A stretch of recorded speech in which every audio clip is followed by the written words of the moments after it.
Marshi kong mayaman. Ako nga ay nagbabalik. Sana andyan pa rin kayo upang ako ay panoorin. Uy, may paganon yarn. At ayan nga yung mga babies nagpapaalam kay Charlie. Kasi mawawala daw sila ng ilang araw. At dahil tayo nga ay mayaman, meron tayong pupuntahan at syempre kasama kayo. Nandito nga kami nakapwesto sa likod, kaya ayan, nakamas kami. Medyo umiikot ang aming tiyan. Alam nyo naman pag sa likod nakapwesto, diba? May alon talaga. At kailangan, dapat pagbabiyahe ka, kailangan lagi kang prepared. Sa akin talaga hindi pwedeng mawala yung gamot sa hilo. Meron ako lagi niyan. Kahit walang pupuntahan, dapat meron akong stock para in case na bigla ang alis, o diba, ready. Mahihiluhin na kasi ako ngayon sa biyahe. Ganun na talaga siguro pag tumatanda, no? Uy, hindi ganun. Pero okay lang, basta tatanda na kasama ka. Uy, ba't may pa ganun? Dati kasi, nung malayo pa ang aking pinagtatrabahuan, sanay na sanay ako. Araw-araw ba naman nagko-commute yung Marshi nyo? Habulan sa bus, bardagulan sa loob ng bus. Dati kasi ako mandirigma dyan sa Ayala. Uy, grabe naman sa mandirigma. So, sanayan lang yun mga Marshi. Parang napakadami ko nang nakuda. So, ayun nga, on the way na tayo sa ating pupuntahan. Pag nakakakita talaga ako ng gantong tanawin, ay hindi ko pwedeng hindi ito videohan. Napakaganda naman kasi ng tanawin. Parang ako lang, huy, sinali ang sarili. Tara, i-feel na muna natin ang tanawin. Alam ko naririndi na kayo sa boses ko. Huy, sorry na mga Marshi.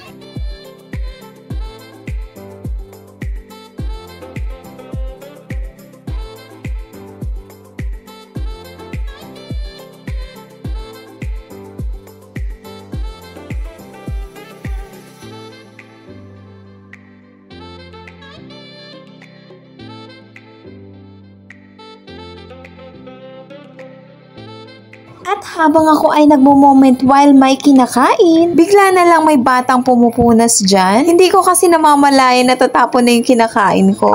Napaka-sweet naman ang inaanak ko. At pati nga yung maleta ko, pinunasan niya. Napakabait naman itong batang to. Alam niya sigurong magpapasko na. Huy, hindi ganun.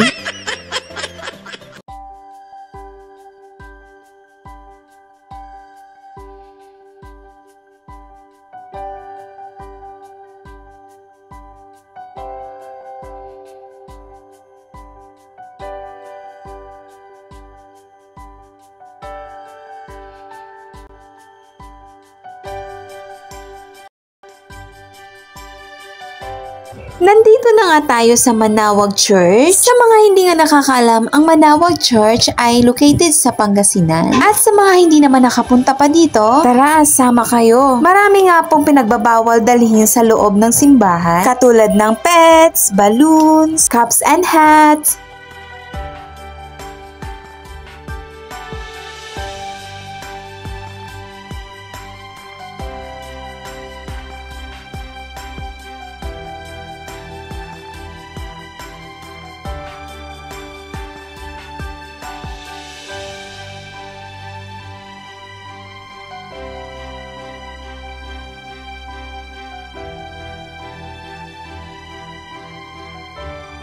Dito sa bandang likod, maraming upuan. Kung ayaw mo makipagsiksikan sa loob, pwede naman dito kasi meron naman monitor. Nakita mo si Father at maririnig mo yung homily. Sobrang tagal na nung una kong punta dito, so marami nang pinagbago.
ayun nga, nakalabas na kami ng Manawag Church.